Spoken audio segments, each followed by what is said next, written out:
Assalamualaikum warahmatullahi wabarakatuh. Perkenalkan, nama saya Naura Khairania Subuat dengan NIM 22040413.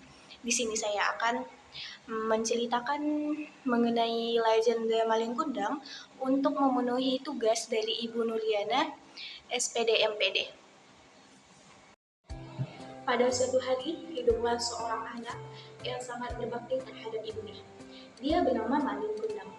Malin hanya memiliki seorang ibu karena ayahnya telah lama pergi berlayar dan tidak kembali. Malin memiliki cita-cita yang sangat kuat untuk berlayar seperti ayahnya.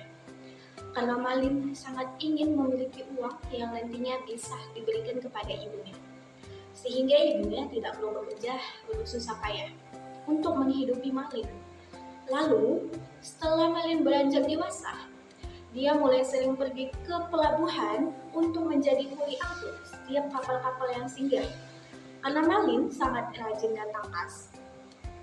Seorang kapten kapal menawarkan pekerjaan kepada Malin untuk merantau melalui samudra yang luas. Tentu saja, Malin sangat gembira mendengar tawaran itu. Dalam pikirannya, dia akan mengumpulkan uang sedikit demi sedikit untuk membahagiakan ibunya. Malin langsung berlari menuju pulang untuk memberitahu kabar gembira itu. Dengan berat hati, ibunya mengizinkan Malin untuk pergi merantau. Ibunya berpesan, "Berhati-hatilah nak, di rantau."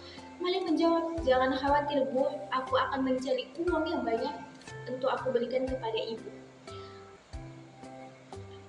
Agar ibu tidak bersusah payah untuk mencari uang untuk menghidupi Malin." Namun, bertahun-tahun lamanya tidak ada kapal yang membawa keberadaan Malin. Hingga pada suatu saat, setelah 10 tahun berlalu, sebuah kapal yang sangat besar berlabuh. Kapal itu adalah pemilik pemuda kaya raya yang ingin membagikan uang kepada rakyat di sini. Mendengar hal itu, Ibu Malin pergi tergesa-gesa menuju pelabuhan. Betapa terkejutnya dia melihat anak lelakinya, yaitu Malin Kundang. Ibunya sangat yakin ketika melihat tanda lahir di tangannya.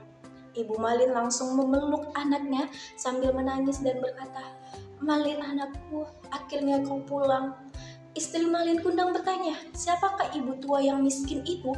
Bukankah Malin pernah berkata, ia hidup sebatang kara karena ibunya telah meninggal? Hal itu, Malin langsung menghardik ibunya dan mendorong pelukan dari ibunya sampai ibunya terlempar dan terjatuh. Malin berkata, "Siapa kau? Berani-beraninya mengakui kalau aku adalah anakmu. Mana mungkin aku mempunyai ibu yang miskin seperti dirimu." Dengan cepat, Malin memerintahkan anak buahnya untuk mengusir ibunya dari kapal. Menerima perlakuan yang kasar dari anaknya, ibunya merasa sakit hati dan berdoa, "Seandainya jika ia bukan Malin Kundang anakku, maka berikanlah ia kesehatan dan umur yang panjang. Dan jika ia adalah benar anakku, maka kutuklah ia menjadi batu." Hingga datanglah hujan serta badai. Malin merasa bersalah dan teringat akan perlakuan kepada ibunya. Tapi maaf, sudah terlambat. Kapal itu tenggelam karena badai yang sangat hebat dan Malin Kundang berubah menjadi sebuah batu. Sekian dari cerita ini, begitulah kisah dari legenda Malin Kundang yang berasal dari Sumatera Barat yang dipercaya oleh masyarakat sejak zaman dahulu kala.